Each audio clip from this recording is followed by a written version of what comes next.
Scale, exit, repeat.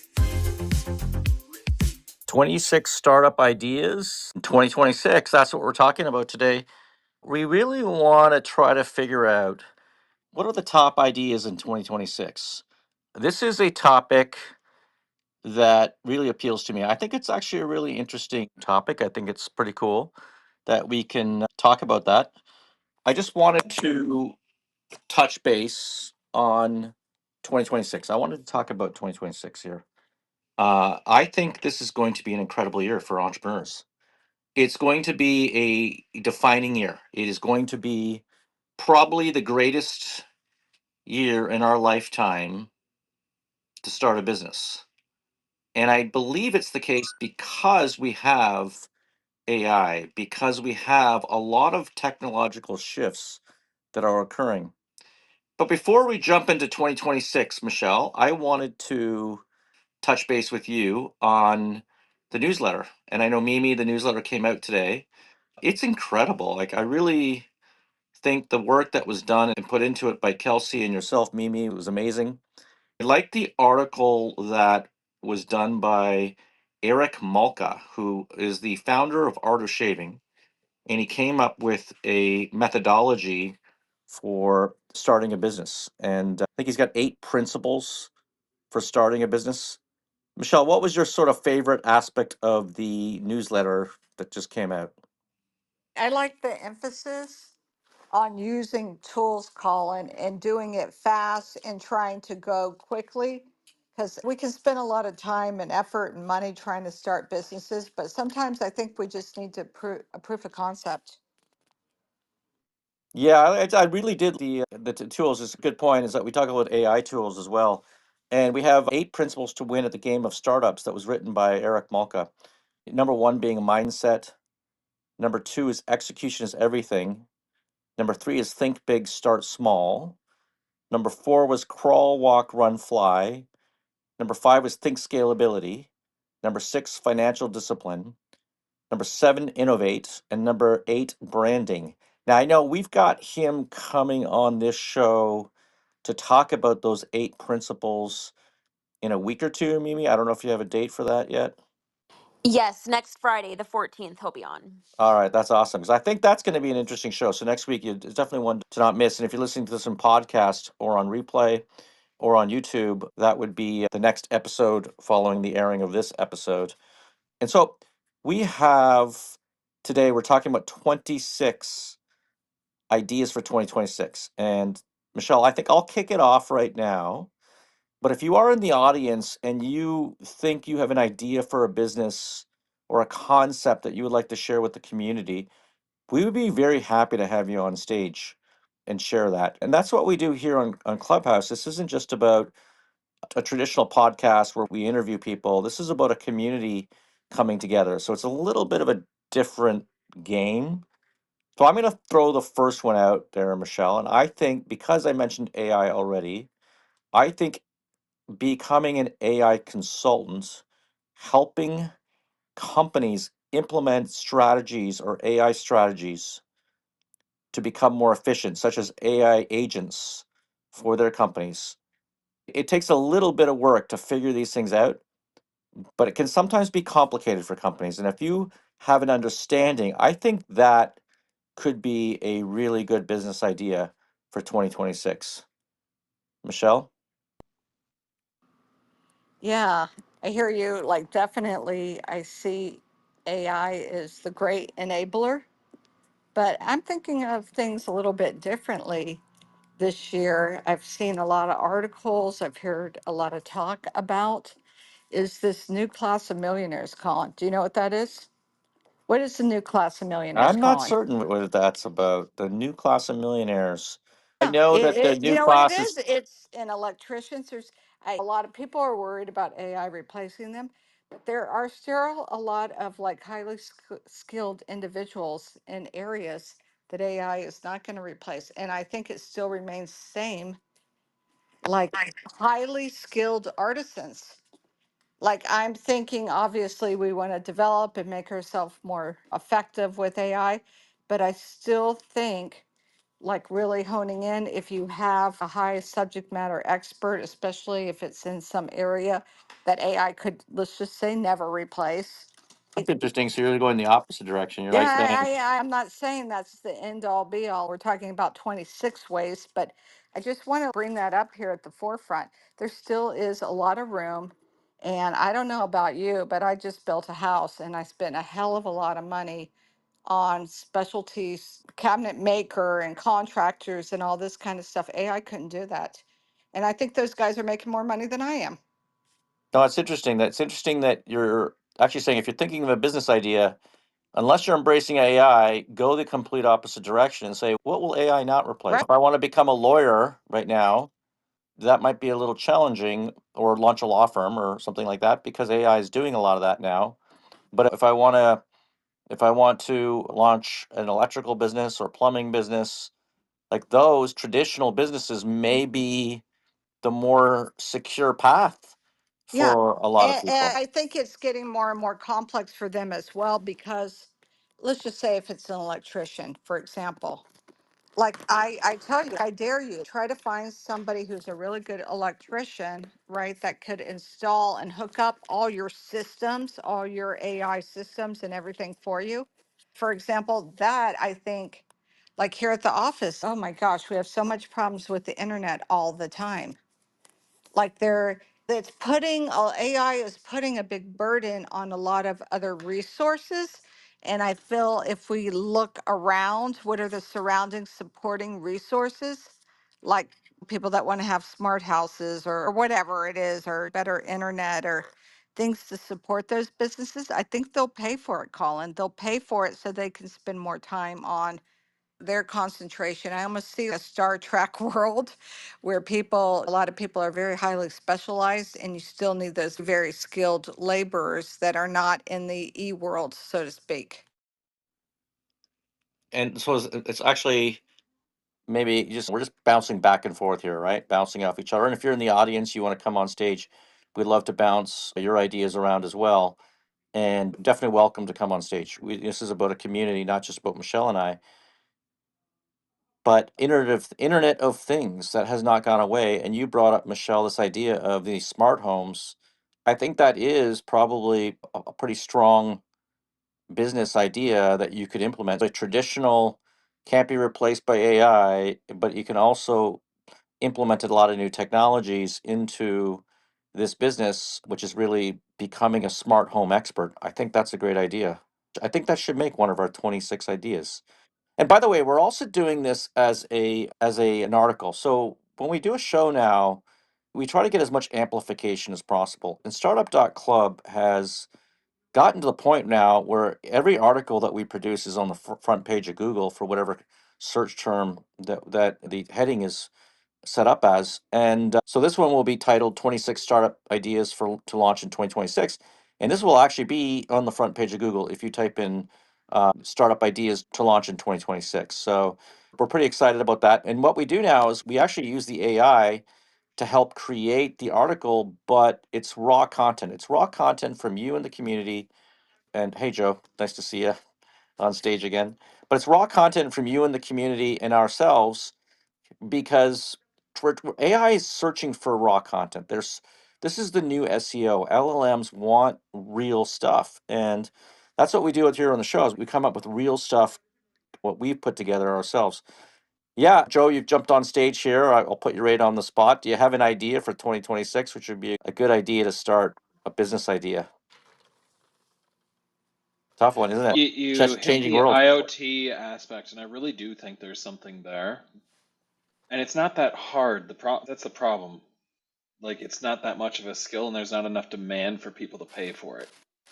But I do see that as more like a go to a maker space, learn a lesson, and then go take your lesson home for IoT deployments. So I I just think there's a lot of class spaces. I think we're getting into this like teaching class, peer-to-peer class phase. Yeah, I'm with That's you there. And interesting. Yeah. Master classes. Joe, is that what you're Master classes, but kind of like in-person master classes and networking affinities and this kind of overlap of knowledge transfer because now we're so overwhelmed with what you can do with AI. We almost want more of a human, okay, let's get back to some human basics again. It's interesting. We're going, yeah. I'm hearing the AI backlash here today, but I'm wondering if masterclass is a good idea in 2026 if Well, you can it's not use backlash AI as a against AI. coach. It's like with the AI, but now you need a masterclass with the AI and a person to say, here's how you use the AI in this masterclass. I think that's the business. I think it's teaching others how to use AI to achieve their goals. Yeah. That's it. And it's not as intuitive as you think. People, to me, it seems very intuitive. I use it all the time. I use it 20 times a day. I had an epic battle this morning between Claude, ChatGPT, and Gemini, and Who put them to a won? But challenge. who won? I don't know who won in the end because my lawyer was involved in the middle of this. Two lawyers as well. They were part of the equation, and They love that. they we I don't always still have an answer between the three AIs. Deep research on all of them, and our two lawyers were on this particular topic. But it's clear that there was it was definitely they were challenging each other and finding different things, and I think that's important. You don't rely on one AI, but we're not talking about that. I don't want to digress here. Do you know one of my favorite businesses, and I think this is going to be one for the 26 Tell us. list, Do is tell. Airbnbs. Okay, I Let me like tell you that. why. Let me tell you why. Because we have interest rates are going to drop in 2026. And I'm looking at the market here in South Florida, and I know it's going to be hot. It's been a hot market for a long time, but really about 2 to 3 years ago, it steadied out and even dropped slightly in some of the markets, submarkets within Fort Lauderdale and South Florida. So I think that the prices have definitely moderated, but when interest rates come down, that's going to lead to greater appreciation. And we have a particular impact that's going to occur in November of next year here in Florida, where there's a referendum on property taxes to eliminate those for, except for schools, but to eliminate them homestead exemption or homes that the owner lives in currently. To be determined, Yeah, but right? I think that's an opportunity. Like that's what I'm looking for in this show. That's what I'm looking for in 2026 is what are the ideas that we can launch in 2026 can make us money. I like Airbnbs because interest rates are dropping, and I like the real estate in some markets in the US, like Florida, because I think there's an opportunity. So there's two ideas right there around real estate and Airbnbs. Reason why I like Airbnbs, we have 19 of them ourselves currently in South Florida, 19 units, and we really like them because they produce very good cash flow. But I have to say, in 2025, we saw a little bit of a dip in some of our markets because of foreign visitors had dropped off a little bit. So there was a little bit of a challenge. But I Why think was that? I'm not going to get into it, but I won't get into it. But we know there's a lot of political aspects at play here.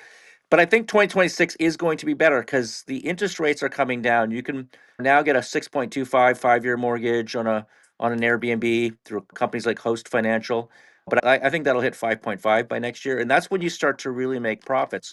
But sometimes you got to jump ahead. Like you can't wait until 2027 and say, "Oh yeah, the market went down," and but then all of a sudden interest rates went down, but then all of a sudden the prices are 10% higher because the property taxes dropped in Florida, and you've got the lower interest rates. So that's what I'm looking for in this article, Mimi, is these 26 ideas for 2026 Hey, that are predictions that could be great companies to start. So I'm putting Airbnb on one of them, and I'm putting real estate in some markets in the US, maybe even in Canada too, because of the interest rates falling to a certain and point. mine, skilled services. And Like, you're still no, we got that. We got skilled services. We got that. We don't have to all right, I tally know, them Along I that all know line up. of It's that. skilled tallying up the two that services, I just came up with. What? Go ahead, Joe. along that line of skilled services, I think there was a bunch of private equity roll-ups that then made them no longer profitable, and so a bunch of the private equity ones have just dropped those skilled service businesses. And so I think we're going to see a reviving of some of the smaller $5 to $20 million businesses. Yeah, and I'll I'm take one. one of those, Joe, all day long. Of course, yeah. I'm thinking, Michelle, should e-commerce be on the list or not? Because we have a lot of e-commerce companies here. in our incubator. Because 2025 was a fucking Of course, like I, 2025 was a tough year. It was a fucking hard year because of the tariffs and all the chaos. And as in business, you got to think about the future and not the past. And will free trade agreements or trade agreements at least be settled? And at least where you stand on this kind of business, interest rates coming down will help the inventory loans. The ease of launching an e-commerce business today is very different than what it was 5 years ago. Today, it's very simple to launch with platforms like Shopify, and they have a lot of plugins that you can use as well. You've got Kickstarter if you have an idea for a product that you can use to launch it. You've got AI that's going to help you along the way. I think e-commerce companies should be on one of our 26, but I want to hear you might have a counter on that one. You run one of the biggest e-commerce sites out there, paw.com. So I'm curious what you think. I'm going to vote yes for e-commerce, actually, Colin, because I do believe. I'm sorry, as far as I know, you can't like go into what was it on Star Trek? You could go into a real virtual reality world. You can't do that yet. That might be a while off, but Are I'm you going to talking vote. about like a VR, like you're talking about those VR Oh headsets God, and the yeah, something. no, that's dying. That's a chasm. That's in a chasm. Yeah, It's like dying. that. It's That's not even happening. Mark Zuckerberg's given up on that one. That's not going to hit our That's what 2026 I just list. said. Yeah. So I'm going to vote yes for e-commerce. And I do believe that for consumer good products and food, beverage, and hard goods, yeah, like people still want those, like our needs know, don't get me wrong, like we And but should be, Colin, don't, excuse me, don't get me wrong, we should be, because we need to harness it to our advantage. But there's so much, think about your real life and what you do every day and what you consume and how you're actually making money.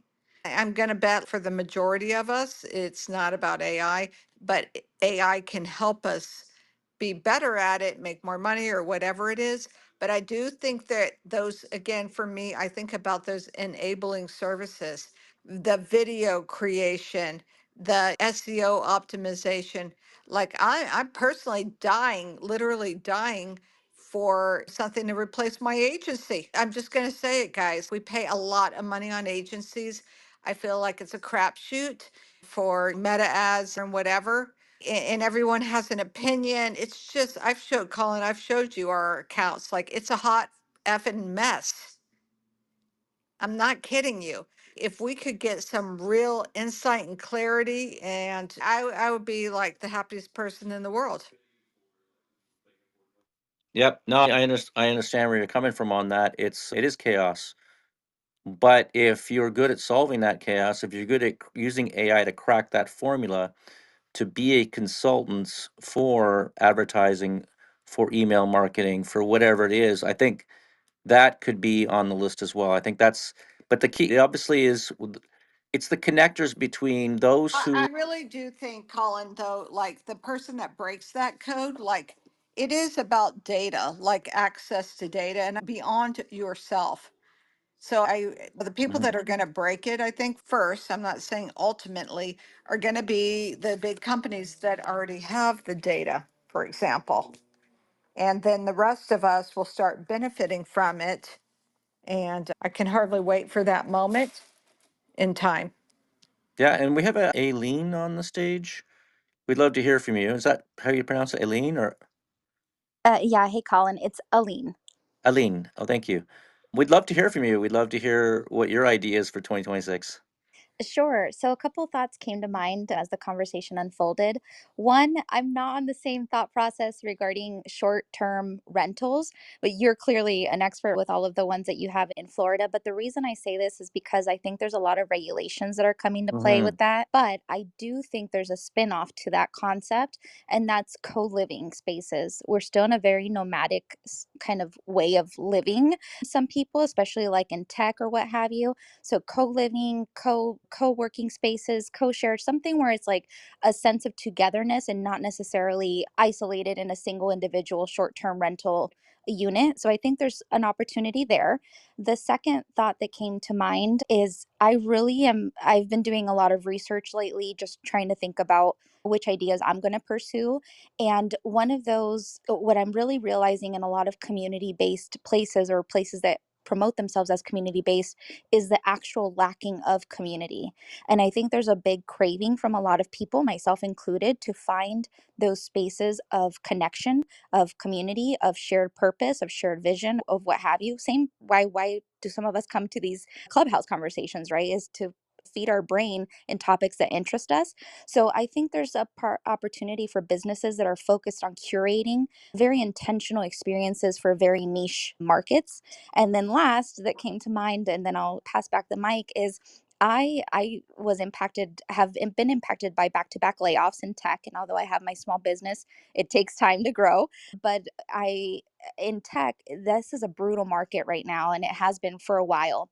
I've really been thinking, how the heck could I have gotten skills to be more of a construction person in tech, more of a electrical Exactly. person in tech, Yes. more of a, yeah. And I'm like, how can I go back in time, or what can I do now to get that experience and combine that experience with my tech brain and my product, that aspect? And I think there's something there to explore, but I can't really formulate my thought yet into an actual startup idea.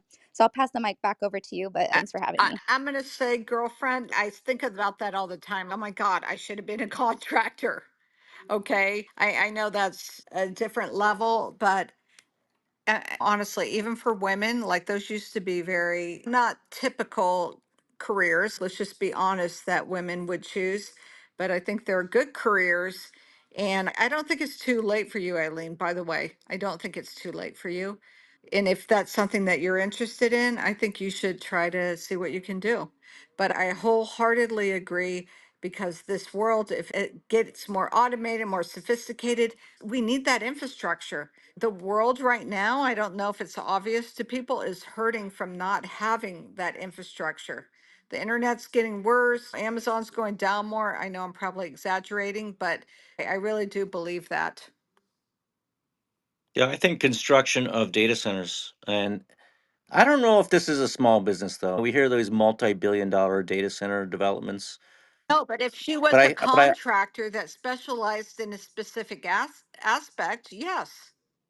no, I agree with that. No, I agree. I know. I think there's a specialization. I think there's an opportunity to be an expert in developing them. You don't necessarily need to develop, spend the money yourself. You could be the one who's actually helping to design them because there is an incredible amount of demand for data centers, and energy is major. You've got Bitcoin, you need energy for Bitcoin, you need energy for AI, you need energy to run the internet and to manage logistics around the world. So energy seems to be, when the economy goes the way it's going in 2026, it seems to me energy might be an opportunity. And I don't know what that means. It might mean that you're not going to go out there and start digging holes and drilling for oil, I presume. Or maybe you do. Maybe that is a good opportunity in 2026. Although we've seen oil prices come down pretty considerably, so I'm not certain that is a great opportunity. But we do know that data centers are going to be a big opportunity, and maybe niche data centers in some communities, because you don't always need to have these large centers. You can have smaller data centers where individuals outsource certain types of technologies, and ones that I've seen work very well are ones where there's specialized applications. Let's say you have an application for a particular company like Salesforce, and you're an expert at deploying Salesforce, and you combine that with the data center. Now all of a sudden you've got something unique and different. I think that might hit the 2026 list as well. And I know in the audience, you've probably got some ideas, so please come on stage. Like, we're just bouncing it back and forth. It's Friday afternoon. We're having a relaxing conversation here. This will also be subject of an article that we posted on startup.club. Startup.club has been receiving very big access and traffic to Google. Google gives it the number one placement on almost every article we put out there right now. And we're actually asking writers who have expertise in particular topics to come on Startup Club and apply to become a contributing author. And when you do that, it increases your status, but it also is a way of giving back to the community. Michelle? Yeah, I'm going to add this in here. Maybe it's a subset. We went high level first, but I continually see this on social media and such that I've even thought about doing it is these faceless channels, these faceless accounts.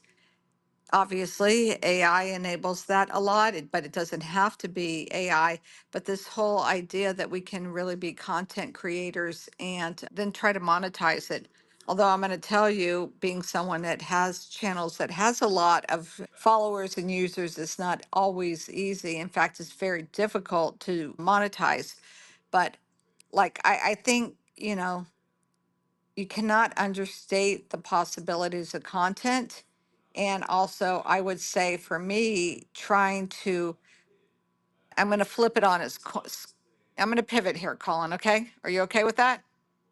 Yeah, go for it. Like, you know me, I go for Yeah. anything. I'm like continually like I get mad at AI. Okay.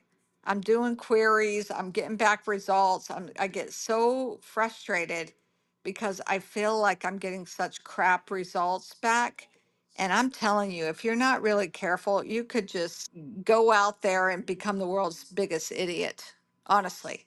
I don't know. I think there's is it a mechanical Turk? What is it? I don't know what it is to sit there and I just came up with this idea, okay, because I was frustrated with something that happened recently.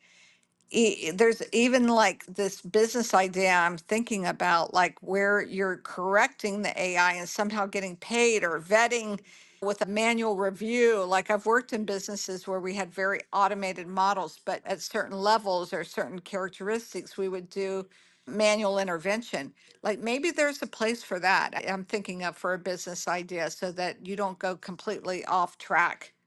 Just a thought. I'm putting it out there for you guys. Yeah, can go in a lot of different directions here. What do you think about real estate agents? And my son's a commercial real estate broker in Toronto, and it's been a very tough 2 years. And but with interest rates coming down, maybe there's this backlog. Maybe there's this sort of a lot of people right now don't want to leave their homes because they have low interest rates. I have a 3% mortgage on my house for 30 years, probably got 26 years left on it. Like, why would I ever change, right? Why would I ever move? Why would I? So I think that's hurting the market, but that's been in place now for 3 or 4 years. Eventually, that log jam's going to break. And is 2026 the year that where real estate agents it could be a huge opportunity? And if you position yourself, maybe it's not 2026, maybe it is 2027, but you have to position yourself before that boom hits. There's I probably a lot of pent up demand for that industry as well. And real estate, it really is the thing that makes more millionaires than anything else generally in history. Now, and I know AI, we all talk about AI, we all talk about AI, but the reality is real estate's always been there. So I think there are a few real estate plays because of the dropping interest rates. And by the way, there's a few reasons why we may see dropping interest rates. I've had a theory that AI is actually playing a role in that there being a lot few lawyers being hired, and they're going to have to work at Starbucks. That's just a reality. It's this, the AIs are wiping out. I think the Claude CEO said that 50% of white collar workers, entry level positions within 5 years will be eliminated. So we're talking about like massive amounts of reduction in labor force and productivity improvements. And historically, when we've seen this happen, like we did with the 90s, with the advent of the internet, we see massive reduction in massive productivity leading to big opportunities, obviously in the stock market, but also lower inflation. And I know this is going to be counterintuitive because we've lived 4 years now of inflation. It's like it's never going to go away. But the reality is, this is going to drive inflation down. Now, could it be destabilized through tariffs and other things? Absolutely.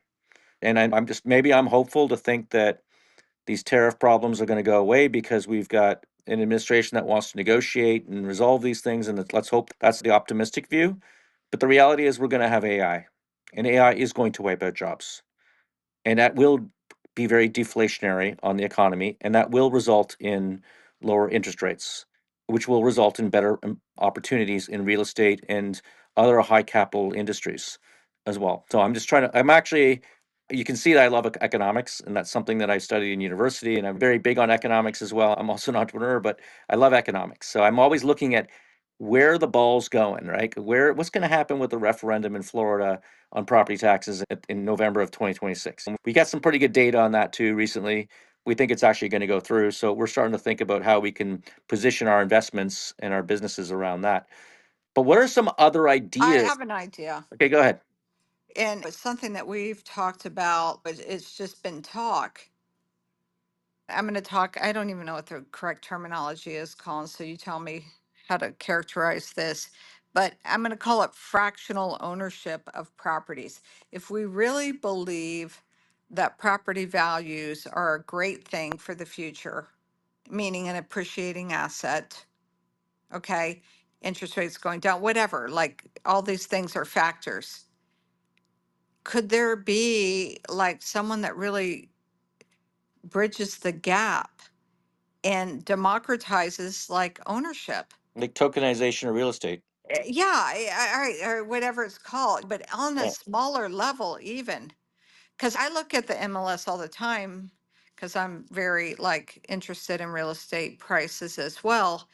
And I see I'm occasionally like people are trying to sell houses like that, but what do you think, there's Joe? It sounds, there's yeah, new go. vehicles, and the cities are creating these agreements for a trust for the land that ends up becoming a vehicle for some organization. And should the organization then end up giving up on that, the city once again ends up owning the under title of the land to do another project with the title of the building.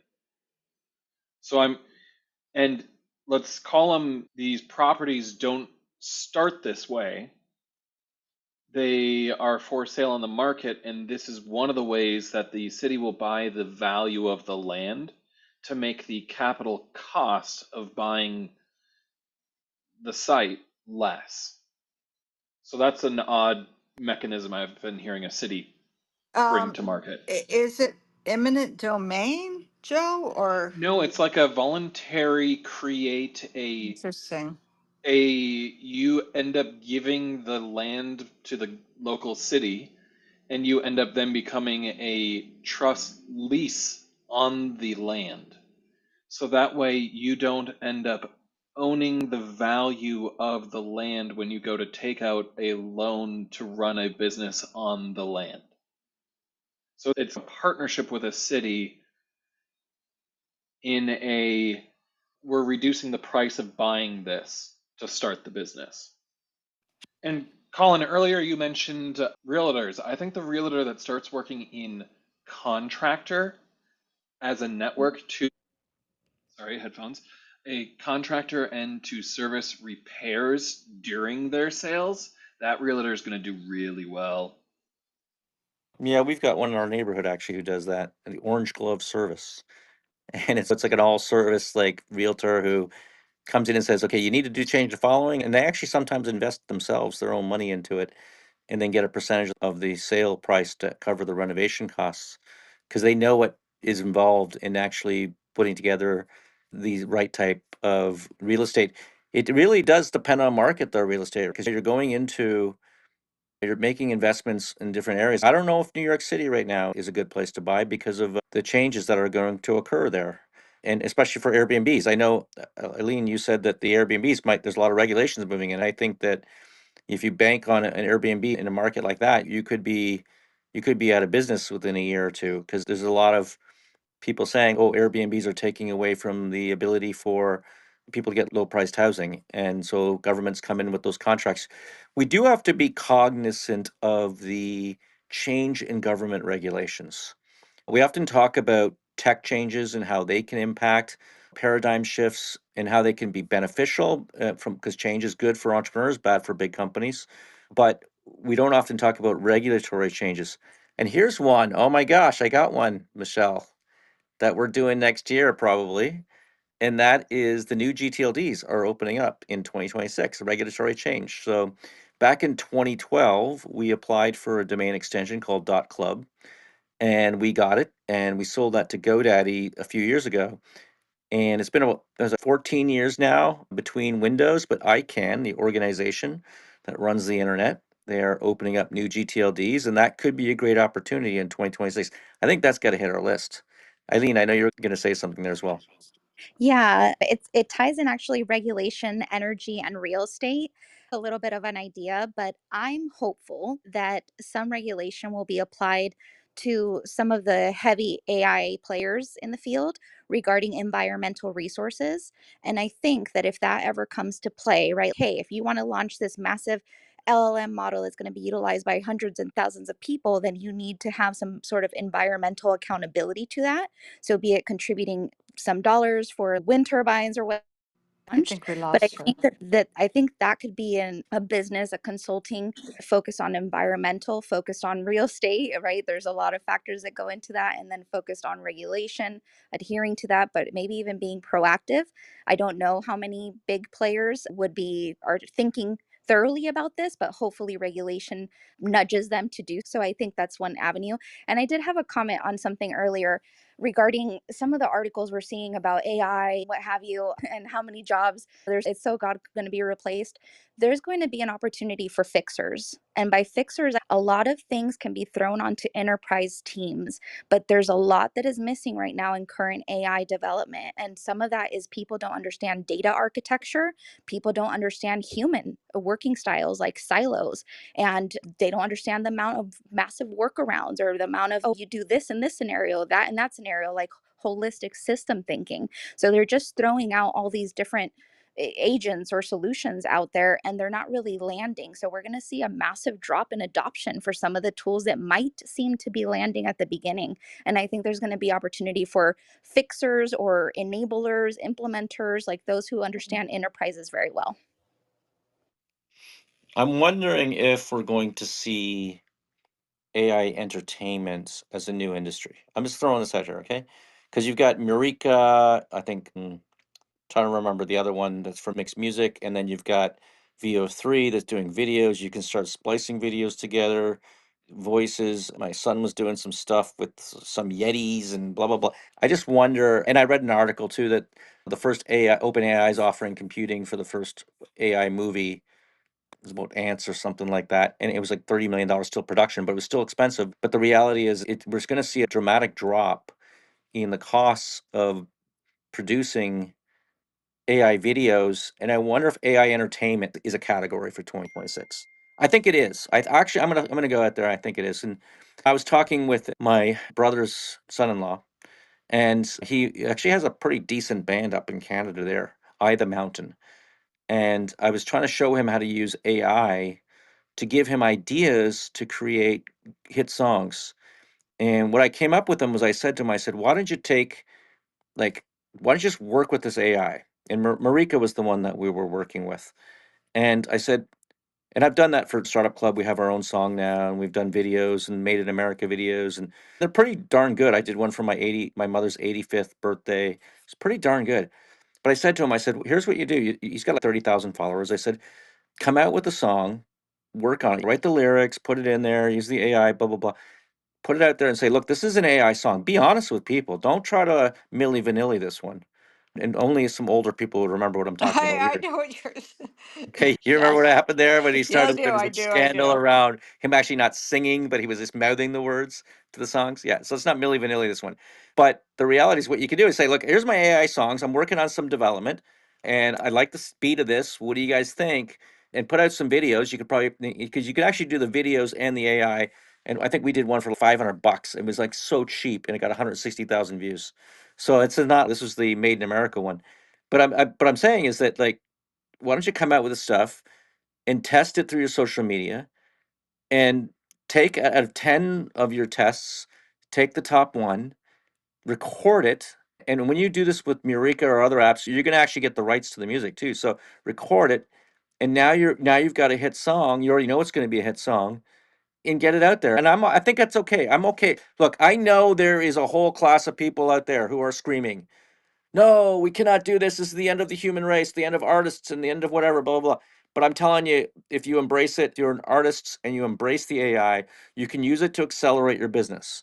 So I'm going to go with that category, which is AI entertainment business for 2026. I'd like to be challenged here Well, too, by the way. isn't that, I'd like to be Colin, challenged. what I partially said? Social media, like, isn't that entertainment No, I content? agree. You can have, I think you're right about social media.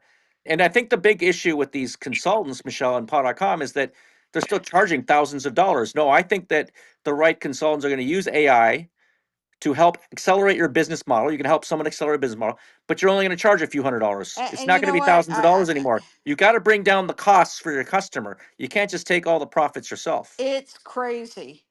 It is absolutely crazy the amount of money that we spend on ads and marketing tech stack So or whatever you want to call it. I totally agree. And you know what upsets me more than anything is, okay, it's very unpredictable results. And I feel like we wait and we wait for things to get better and it doesn't. And that really upsets me. So I feel like there's not enough data behind the creativity. I want them to focus on being creative and really listen to the data. I don't feel like things are truly integrated, if you get what I'm saying. I think a lot of these tools are causing those ooh ah moments of, oh shoot, this whole video was produced leveraging AI. But that ooh ah moment goes away rather quickly. So it's not Yes. going to be a long term, it's just not going to be a long term connection thing. And I also think people are strongly forgetting their audience. The other Yes. day, I was in a group and someone, like, they posted this video asking for feedback, and it's their new AI avatar, and they were so proud of it. And all that came to my mind, and I felt like horrible because I wanted to give honest feedback, but it was like there's no human connection here. I would not buy from this at all. I wouldn't be engaged, and I would quickly move on and not even pay listen to the entire video or whatever pitch you have. So I think people might be caught up with the idea of saving time, maybe saving those ad money or marketing dollars, etc. But the message long term, from my perspective, and again, this is a biased, my own personal view perspective, is not going to land with a lot of audiences. And I'll give another example too. Recently, that I noticed, I'm bilingual, English, Spanish speaking. And there's this really cute commercial, maybe some of you have seen it, where there's like this dad running on this treadmill, and then this daughter walks in and he has like little shorts, and the daughter's, oh, let me buy my dad some larger shorts because this is not what I wanted. Like, Embarrassing. yes, yeah, this is not the scene I want to walk into. The commercial in English, which was intentionally designed, keeping the audience in mind, loved it, thought it was super cute, made me smile. I was like, yes, this lands. Then the Spanish version, you can tell is an AI. I don't know if I can't confirm it's AI voice, but it's a voice that is not the actor's voice, very clear. It is not the actor speaking in Spanish. It is not the actor communicating in Spanish. But I wouldn't be, it's not a bad guess to say that potentially it's an AI powered voice, and it does not land at all. And it actually makes me now dislike both commercial styles, all for the sake of saving money or not investing in bilingual actors to deliver the same message, which would still be cute, but they're just taking shortcuts to deliver specific messages. So I think we really need to be like leaning in as business or visionaries, creatives, whatever title resonates with you. We need to lean into what actually resonates with your audience and what is landing, not just a phase. What I liked what you said there was the human connection, right? This idea that people want to still connect with humans and that they'll value that more in an AI world. Michelle, you had something there too? Yeah, no, I totally agree. I think we just have to be careful here, right? Because at the end of the day, we still go home, we sleep in a bed, we eat food, we interact with humans. Like, we got to keep it real, okay? And that is 90% of our needs.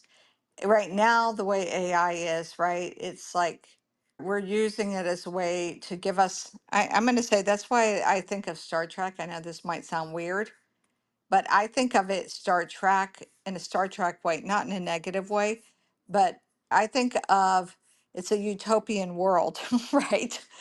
Like, why are we doing all this? We should be doing all of this so that we can have a better quality of life.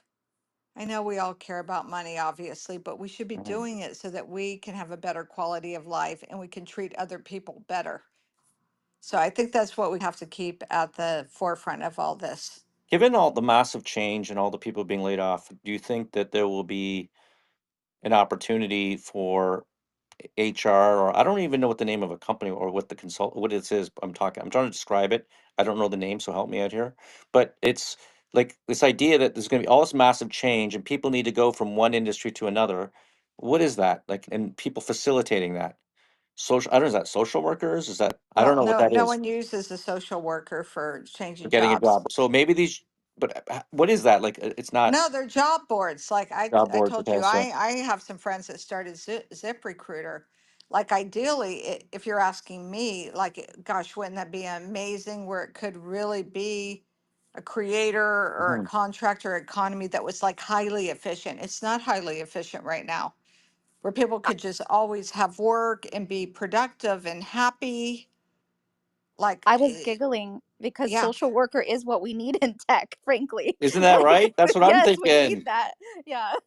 We can't just fire all these people. We got to display. They got to put them somewhere. We got to help them out. And Yeah, but in is a there an way to be opportunity in helping people productive. out? So implies that you're like on food stamps or something like that. Like in, No, I was thinking along the lines of an unemployment office that helps people get new jobs. But HR, it's really HR. All right, no, we have Tara on the line.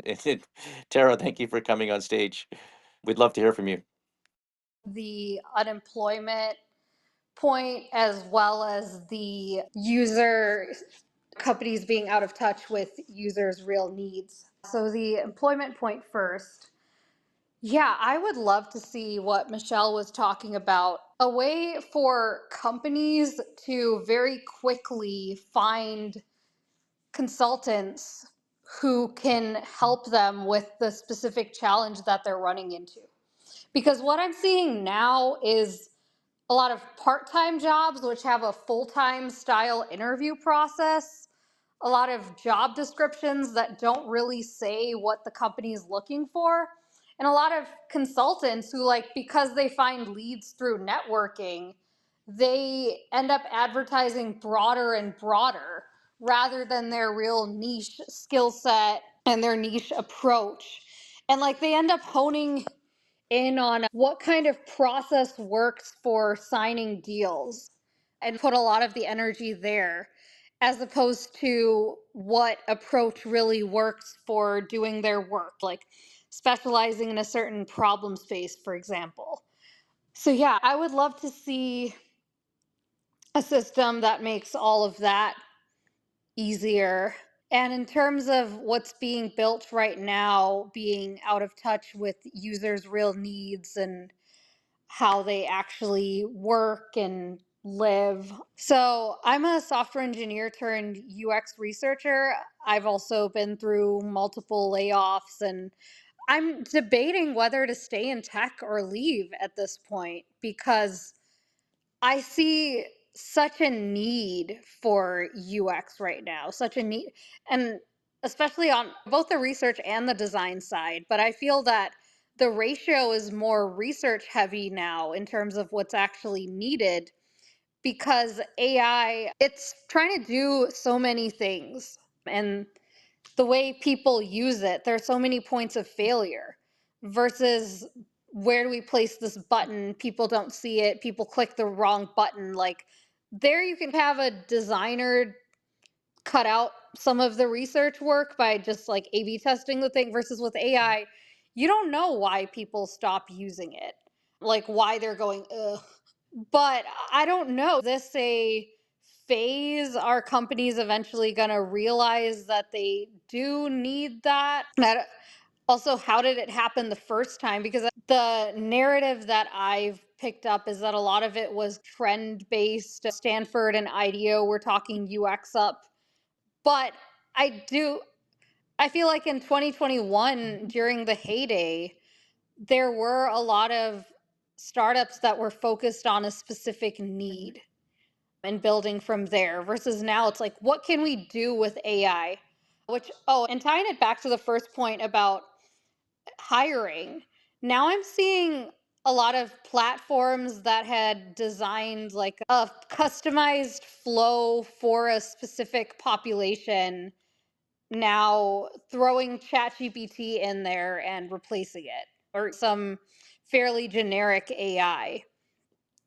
And that, but it feels like throwing all this progress out the window. I see potential for AI to potentially lead to that kind of really efficient and effective marketplace, but not with just packaging the AI that's already out there. And also not with marketing it without sharing what really makes it unique, if that makes sense. Yeah, and I'm listening to you on this code, like being a sort of traditional tech and person.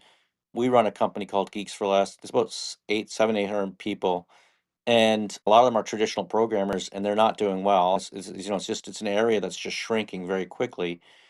But those who are doing well are the ones who can use AI to deliver 10 times the amount of productivity or connect the pieces for people. So it really is. Have you thought really about more embracing AI and trying to, because you seem very knowledgeable about it. And I just hate to see somebody with your experience and tech knowledge leave the tech space, because that's where I think we still need people like you in the tech space. Thank you. Yeah, I use AI in my day to day for researching things. Yeah, it definitely 10x's that aspect. In terms of using it for the user experience research side, I think it can be helpful for synthesis, surfacing high level themes, and then looking that over and thinking about how much does it actually fit? Is there anything that was missed? I don't think it can replace talking to users. I don't think it can do that for people. I also don't think it's possible to just skip that step, throw something out there, see if people like it, and understand why. Or put a little feedback box in and have that be all you look at. Even looking at the pattern, I think that could be like step one, and then look a level deeper, go talk to people to understand what's going on behind that. So I think it can help with some things, but not everything. And a challenge that comes with it is that what Alen, I hope I'm saying your name, what she was saying about how companies have these kind of unrealistic ideas about the problems that AI can solve for users and what their real challenges are. The same thing applies with employees now, where there was a startup that I worked for. I was getting paid by the hour, and the founder would have these ideas in his head about how long things would take. And it would take me about twice as long sometimes. And I didn't want to haggle too much too early. And I'd be questioning, like, could I have done it faster? Because ChatGPT was still new back then. Maybe if I was better at using ChatGPT, it just becomes this endless kind of loop in that regard.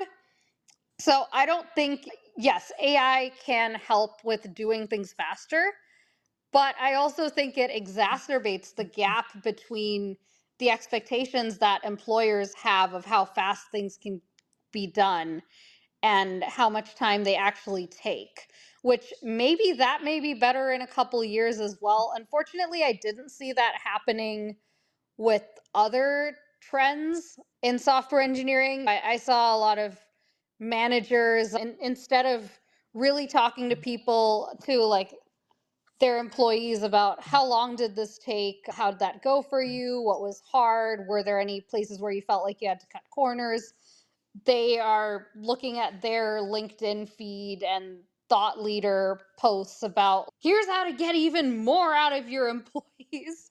So that really leads me to question if and how I can have a healthy career within tech. And I really feel like to be comfortable working with someone, I would need them to value me either talking to people or really digging into the data and like doing the things that still require human effort. And any work that I can automate for myself with AI, whoever hires me can probably do that for themselves as well. Because we're talking about tech savvy people here. Let me tell you something, Tara. You're a great communicator. That's Thank something that you. that's something that we're all going to need. We're all going to need to understand because not everyone understands how AI works, how to create an AI agent or those kind of stuff. So communication could be a business idea in 2026. I just wanted to close it out here. The show is running a little over time. We don't normally go over the hour, but I came across a study, the Gartner's top 10 tech trends for 2026. And I just wanted to go through them. It's interesting to see how they rolled. I was thinking we were going to see more diversity in the trends, but you'll hear in a second. But it's really all about AI. And the first one was AI native development platforms. What does that mean? They help developers build software that uses AI models natively for tasks like code generation, debugging. Yeah, we're going to see a lot of automation in programming, which is going to, I don't know how that's going to impact the tech world. It's going to be interesting. AI supercomputing platforms, these are the giant computer clusters built to train and run massive AI models. There's going to be a lot of businesses associated with building these data centers. And there's one town, I was reading an article, it was like tiny town and 18,000 employees are moving in to try to help build one of the largest data centers in the world. Confidential computing, it's about keeping data safe even while it's being processed. And that's, I don't know, I didn't know that was a trend. This is from Gartner's top 10. This is not my stuff. This is stuff that they've studied. Multi-agent systems, imagine a bunch of AI agents, each with different specialties or goals. Got it. Okay, domain specific language models. I've been saying this for a while. Is there an AI for that? I used four AIs today, and every AI has a different slant, a different angle. And will there be one? What they're suggesting here is that it'll start breaking into like law, medicine, chemistry, sales. So you think of the way that magazines first started. There was like three magazines, and then there were 1,000 TV stations. There were three TV stations, and there were 1,000. AI, there's three AIs or four AIs, and then there'll be 1,000. So I think that's interesting to see. Physical AI, that's where we begin to bring in robots, drones, prosthetics, autonomous vehicles, preemptive cybersecurity. I think cybersecurity is going to be definitely a trend. Digital provenance, and those are technologies to identify AI, where the history of the digital content and AI security platforms. These are systems specifically built to secure AI models themselves. Then geopatriation. What the heck does that mean? This one's a geopolitical and slightly ominous. It means moving digital assets, infrastructure, or data back under domestic control, basically digital reshoring. I don't know what the heck that one's all about, but if you want to check it out, Gartner's top 10 tech trends, how that I influenced think it means that you're 2026. not going offshore for digital tech services, Colin. You're doing it in your own country. You're Yeah. repatriating. I feel like we need another show on this one because I don't even know we got to 26. I I'm feel like sure we did. influencers would be a good one for 2026. I don't know I know they were big hot 2 years ago. I don't know if they're hot in 2026. We covered that one. Yeah. Did you catch up on info? I didn't know. I Yeah. didn't pick up on that one. And I just feel like there's a lot of more ideas we can talk about. Maybe we can come up with 50 or 60 or 100 and then pick the best 26 and put those in our article. But you've been listening to Start, Scale, Exit, Repeat. If you haven't already done so, there's a link on the top of the show.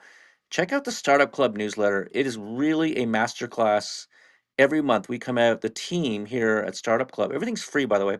The team here at Startup Clubs puts together this masterclass for entrepreneurship, and it's called the Startup Club newsletter. This is our 16th edition. We cover about 10 different articles. I'm now proudly an author for Entrepreneur Magazine as well as Forbes. So I'm working for both of them right now. But also the book Start, Scale, Exit, Repeat has won two more awards. We're going to announce that in a few. We don't even announce it anymore. We've got 34, 35 awards for the book, and it's been absolutely incredible.